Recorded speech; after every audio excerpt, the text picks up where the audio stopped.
Would you like to make a soft, springy, delicious sourdough bread with beautiful rise and minimal effort? You asked for it from last week's video. Here it is, my Mythbuster Boule sourdough bread recipe. I'm Laura. Welcome to Morning Dove Haven.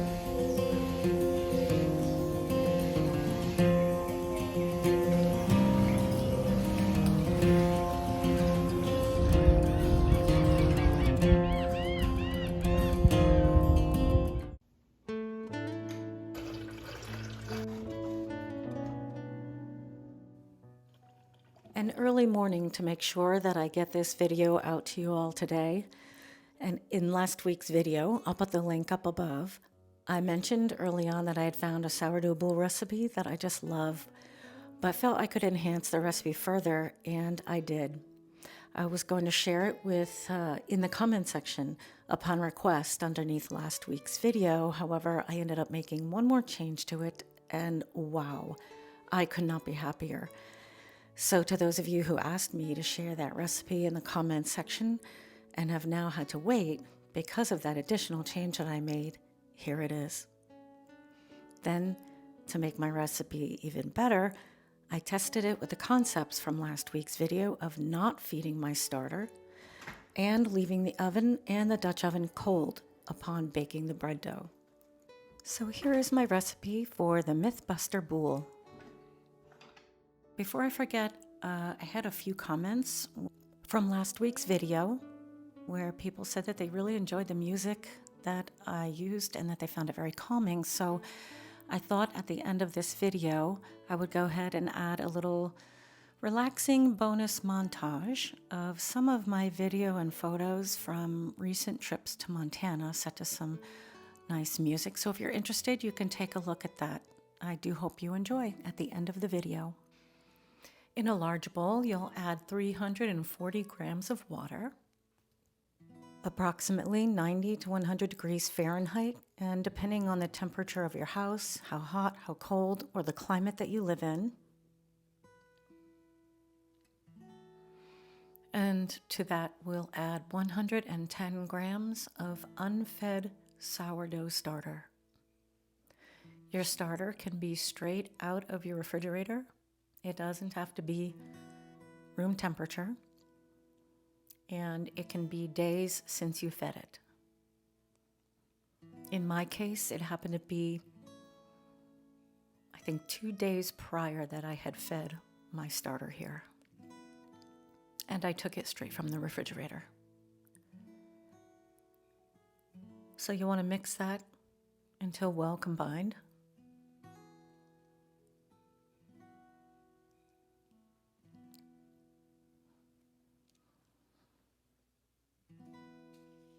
And then to that, you'll be adding a combination of flour.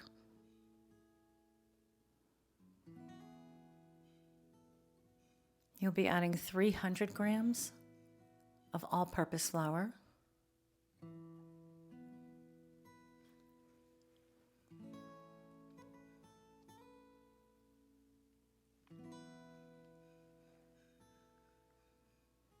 and then 200 grams of bread flour. This is where a bit of the magic comes in. The bread flour does help for better rise in bread.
gonna mix that all together.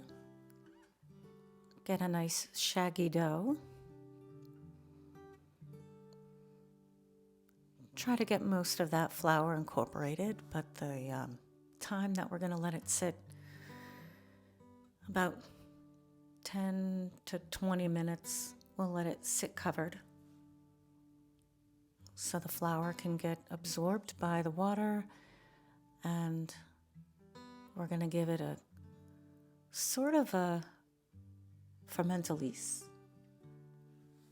So fermentalise is when you combine all 4 ingredients together and let it sit with a cover on top or wet towel, and give it a chance for the gluten structure to develop. But I kept the salt out. I only added the 3 ingredients. And as you see, after I've uncovered it now, I've added the salt and just gently going to incorporate that into the bread dough.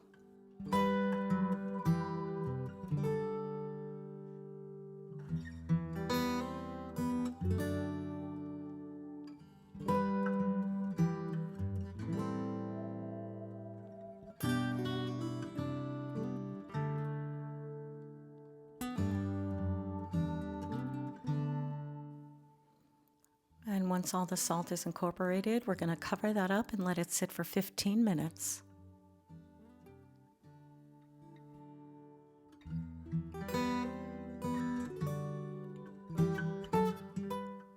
So you can see the difference in the rise here just after 15 minutes. That's how long I let it sit after adding the salt.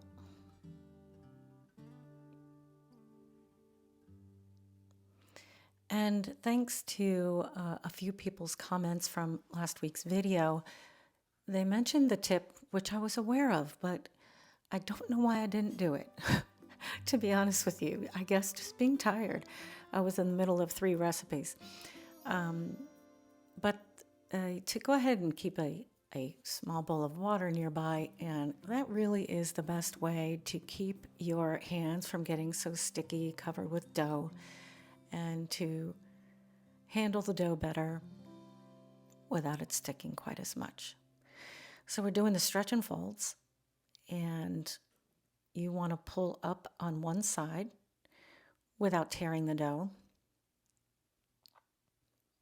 Lift it up and over and tuck it down on the other side gently. I really enjoy this time of the process of making bread. I love handling the dough. I love how it feels.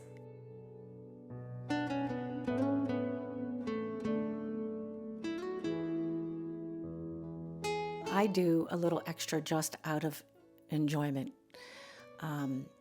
In addition to the stretch and folds, I started doing some coil folds here, as you see, some modified coil folds. Again, I tend to go with my instinct, what I feel the dough needs. I have not studied up on all kinds of specific methods and the right and wrong way of working with the bread dough and what will yield you the absolutely perfect results. I just go by feel, the old-fashioned way, whether it's right or wrong, good or bad. That's just my method, and so far, it's proving to work really well for me.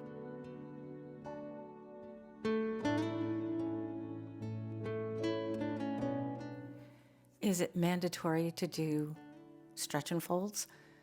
I see a lot of posts lately on social media saying you don't have to. And then I see a lot of tried and true sourdough bakers who are very experienced, and they're saying, yes, it is very necessary. Again, do what feels right for you.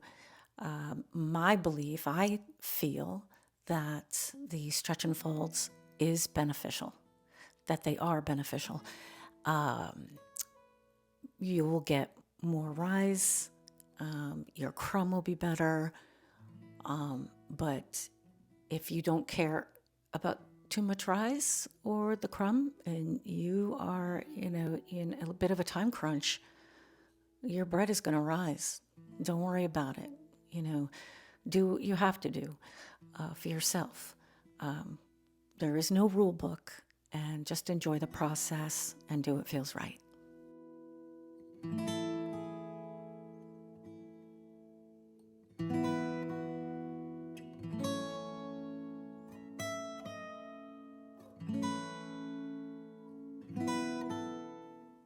With this dough, I did 4 sets of stretch and folds, and they were anywhere from 20 minutes to 30 minutes apart because I had the luxury of time. If you don't have the luxury of time, as I said, you don't have to do them, or 10, 15 minutes apart.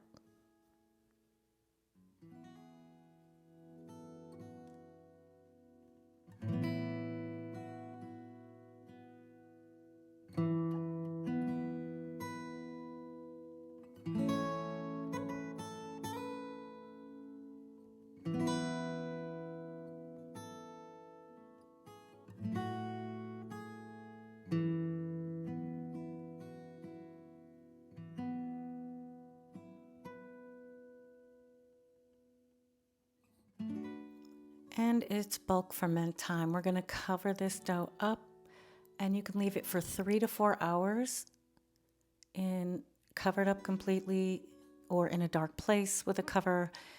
And I put it in my oven without a light on, but I like to keep it in the oven out of the way, and the temperature is steady. And after 4 hours, this is how our dough has turned out. Absolutely beautiful. The starter has not been fed, but you see all the bubbles.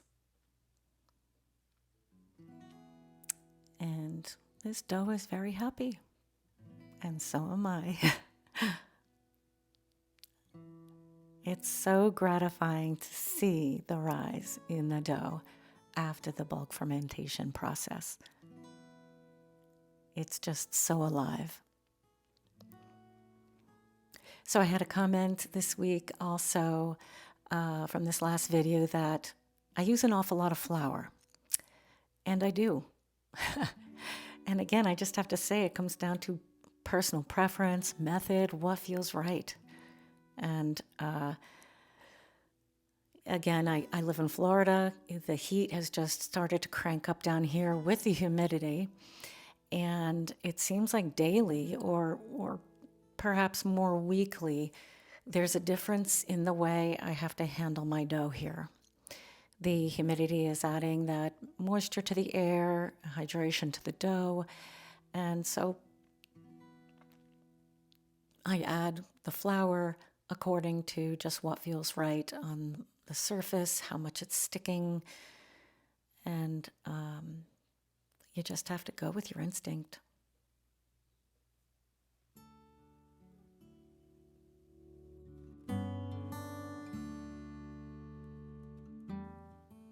So at this point, what we're going to do, after we've turned our dough out onto the work surface, out of your bowl, we're going to do a process called lamination.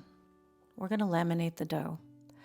Lamination builds the dough strength, and we are going to be stretching the dough out as thin as we can get it, not paper thin, but you need to do it without tearing the dough. I also love this process as well. It's more time to play.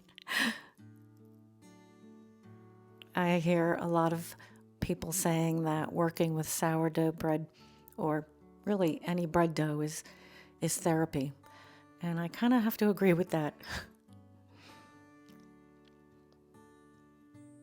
So this lamination process that you're about to see is a way of strengthening the gluten strands in the dough.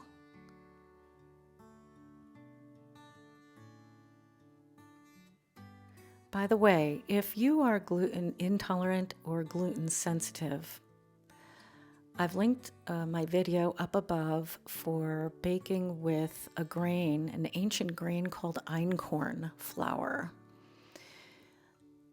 Einkorn is a grain that is one of the lowest in gluten, and there are many people who claim, both of my daughters included, they have a gluten sensitivity. They're not intolerant, but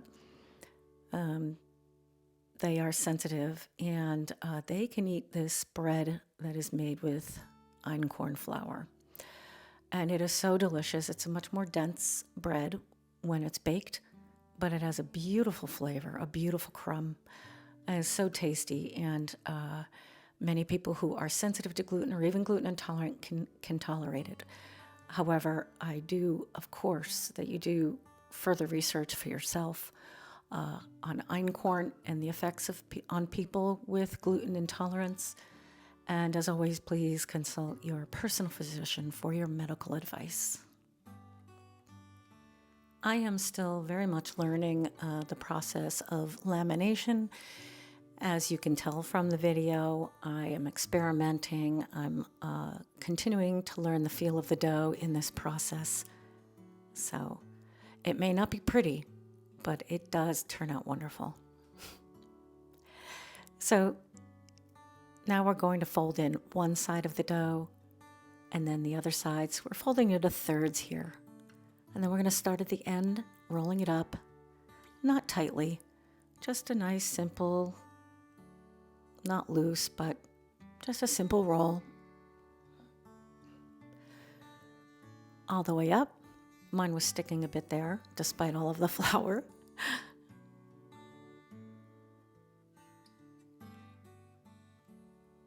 And it feels so good.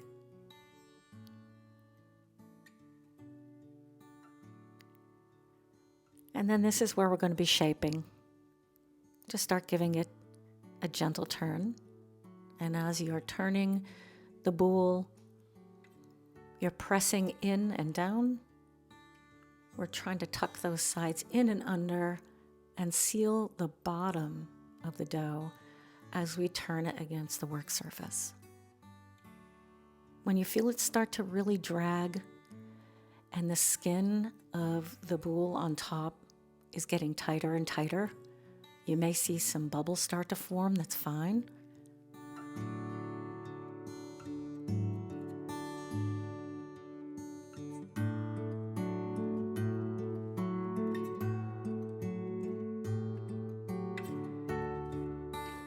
And then go ahead and pick up your dough when you feel the skin is tight enough and you feel like it is got the bottom sealed up underneath. And then if you still see it needs that little extra seal at the bottom, go ahead and pinch it together. And here comes a little bit more flour. And then these are really handy. You may want to pick up, they're at the dollar store actually, just clear plastic shower caps.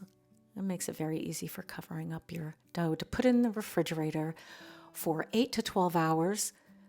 Mine was in the refrigerator to proof for 12 hours, but it doesn't have to be that long. The longer it is in the refrigerator, you get more of the sour taste to it. So here we are, 12 hours later, I left it in for, and turning it out onto the parchment paper out of the Banneton basket. And the rise is just lovely. The skin is rather tough,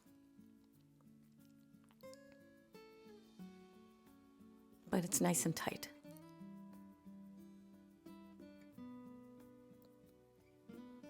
And we're going to take our bread lamb and do the scoring. And once we have the bread scored, it is going to be placed inside of our cold Dutch oven. As you see, I won't have any oven mitts on. I will be handling my Dutch oven with my bare hands, place it inside the Dutch oven, and then place it inside the cold oven. And then we'll see what the bread looks like when it comes out.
I can't thank you enough for spending this time with me. Please share my channel with others, and I wish you a beautiful day and many beautiful loaves of bread.